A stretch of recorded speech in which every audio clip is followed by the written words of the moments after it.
Our next speaker is going to be Robin Albritton. Robin is a 1973 graduate of Wakanda High School. He grew up in the Larkdale area. And Robin gets the award tonight for the speaker that traveled the farthest just to be here with this wonderful crowd. He came in all the way from Alabama, although it was the northern part of the state. I talked to Robin's brother there, and he gave me a few secrets that I might want to share. He described his brother as a gentleman farmer, in that he kind of reminds him of, what was the name of that show again, Greg? Green Acres. All right, Robin, come on up here.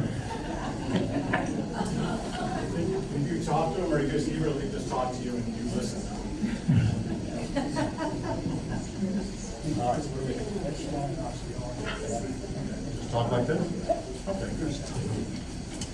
Okay, well, thanks. I've got a few notes here. So again, Robin Albritton, class of 73.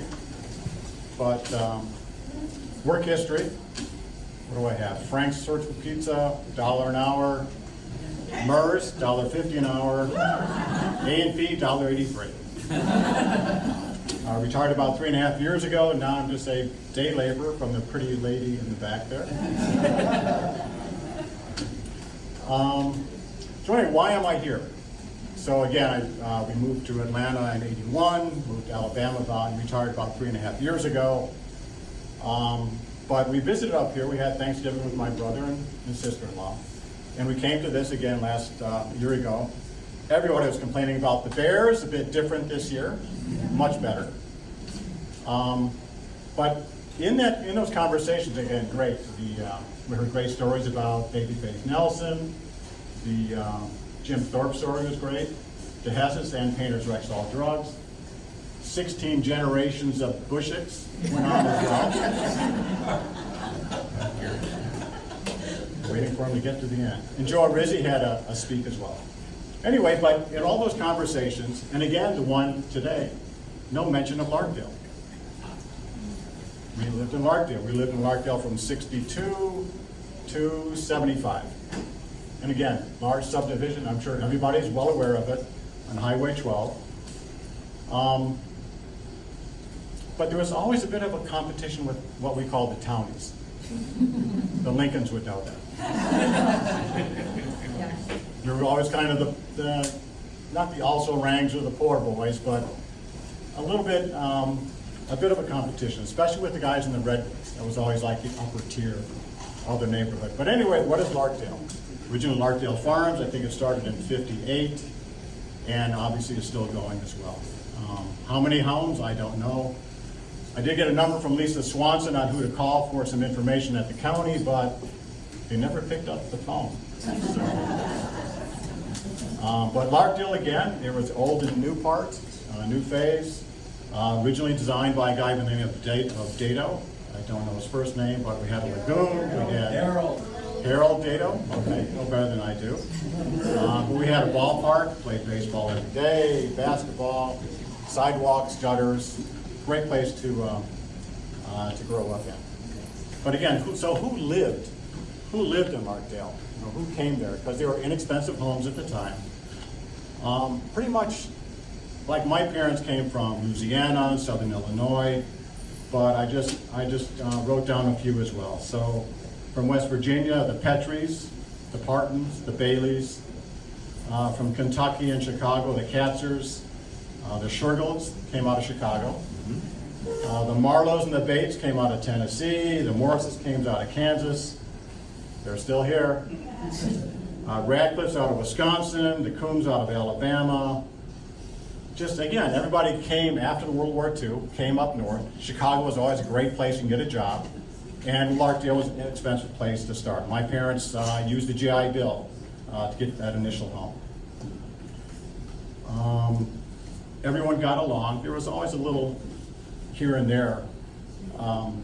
One thing is that, so our direct neighbors across the street, Herb, don't remember his last name, German, great carpenter, but apparently one time up at the bowling alley, things got a little heated with, again, all these guys are ex-US soldiers, they were going to hang him. So somebody rescued him at some point.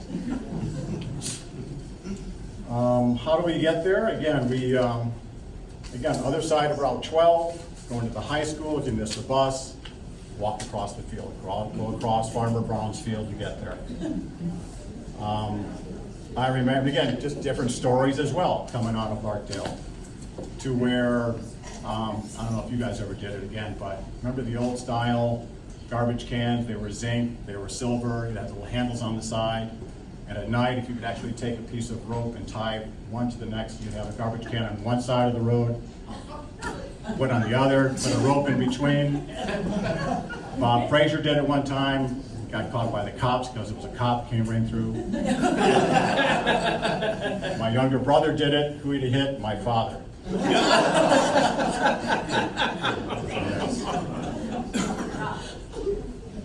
Okay, got it. So how were we? Again, we lived on Willow Road. It's on the back street. There was Larkdale, Oakwood, or whatnot. In our little section, again, you had, I guess, gangs. You all kind of hang out together.